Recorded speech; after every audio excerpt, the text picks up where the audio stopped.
CDS general Anil Chauhan ने operation सिंदूर को लेकर के पाकिस्तान को एक बार फिर लताड़ लगाई है और लताड़ लगाते हुए दुनिया को संदेश दिया गया कि भारत ने यह दिखा दिया कि वो परमाणु अटैक्स की धमकी से डरने वाला नहीं है। भारत हर तरह की परिस्थिति और चुनौती के लिए हमेशा तैयार। सीडीएस जनरल अनिल चौहान ने आगे भी कहा कि परमाणु हथियार युद्ध के लिए नहीं बल्कि आंतरिक सुरक्षा के लिए है।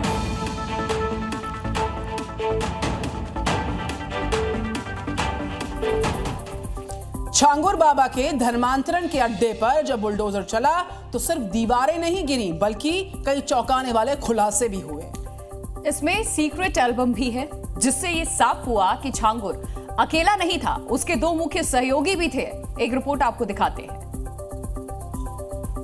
एक सीक्रेट एल्बम जिसमें मौजूद थे चेहरों के नाम जो धर्मांतरण की साजिश में छांगुर के साथ खड़े थे, नवीन और नीतू उर्फ नसरीन।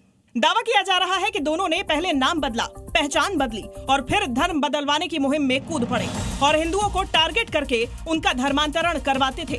छांगुर बाबा के जाल में या कह सकते हैं कि ये भी धर्मांतरण में इसका जो बड़ा हाथ बताया जा रहा था और ये सभी चीजों में छांगुर बाबा का साथ बराबर देती थी। ये नीतू है, ये उसकी बच्ची है। दोनों बाबा के ऑपरेशन कन्वर्जन के कमांडर थे। एल्बम में नाम, फोटो सब कुछ है, यानी सबूत मिटाने का भी मौका अब नहीं बचा। छांगुर का नकाब उतर चुका है और गुर्गों की पहचान सामने है। और बड़ी खबर आपको बता दें, पाकिस्तानी एक्ट्रेस की फ्लैट में मिली है लाश और 20 दिन पहले हुई थी हुमैरा की मौत।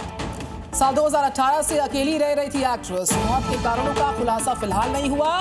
20 दिन पहले मौत हुई है, वजह क्या है इस पर संशय बरकरार। ये वो पाकिस्तानी एक्ट्रेस की तस्वीर जो 20 दिन पहले मौत की खबर जिसके सामने आ रही है। फ्लैट में लाश मिली है पाकिस्तान में। 2018 से ये अकेली रह रही थी। मौत के कारणों का फिलहाल खुलासा नहीं।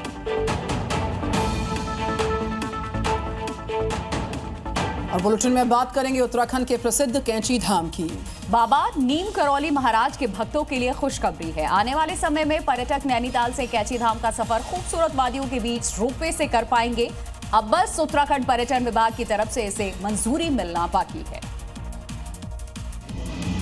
और इस प्रस्ताव के पास होने के बाद नैनीताल आने वाले पर्यटक हवाई मार्ग से बाबा नीम करौली महाराज के दर्शन कर सकेंगे। प्रस्ताव पास होने के बाद इस पर जल्द ही काम शुरू कर दिया जाएगा।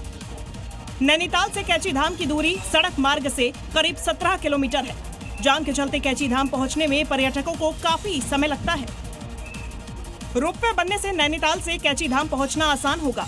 रोपवे परियोजना से न सिर्फ श्रद्धालुओं और पर्यटकों को राहत मिलेगी बल्कि नैनीताल का पर्यटन व्यवसाय भी एक नई ऊंचाई पर पहुंचेगा। इस परियोजना से नैनीताल में रुकने वाले पर्यटकों की संख्या बढ़ेगी।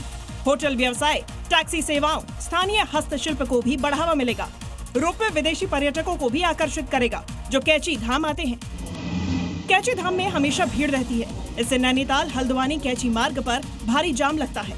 रोपवे इस भीड़ को भी नियंत्रित करने में मददगार साबित होगा।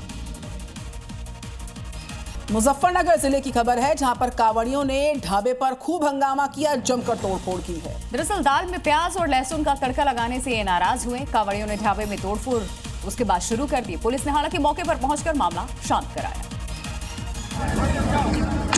कांवड़ यात्रा के दौरान कुछ कांवड़िये पुरकाजी के नया गांव में हाईवे 58 पर स्थित श्री सिद्ध बाबा बालकनाथ ढाबा पर खाना खाने रुके।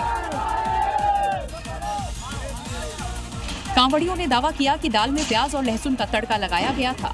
इससे नाराज कांवड़ियों ने ढाबे पर हंगामा शुरू कर दिया और वहां रखे फर्नीचर, बर्तन और अन्य सामान की तोड़फोड़ कर दी। ढाबा मालिक ने बताया कि उनके कर्मचारियों ने गलती से सब्जी में प्याज का तड़का लगा दिया, जिसके लिए उन्होंने कांवड़ियों से माफी भी मांगी। गुस्साए कांवड़ियों ने उनकी बात नहीं मानी और ढाबे में तोड़फोड़ जारी रखी। कुछ कांवड़ियों ने सड़क पर जाम लगाने की कोशिश भी की। मौके पर पहुंची पुलिस ने हालात को काबू में किया और मामले की जांच शुरू कर दी है। कांवड़ यात्रा के दौरान कांवड़े आमतौर पर सात्विक भोजन का सेवन करते हैं जिसमें प्याज और लहसुन का इस्तेमाल नहीं होता। कांवड़ यात्रा के दौरान ऐसी घटनाएं चिंता का विषय बनती जा रही हैं।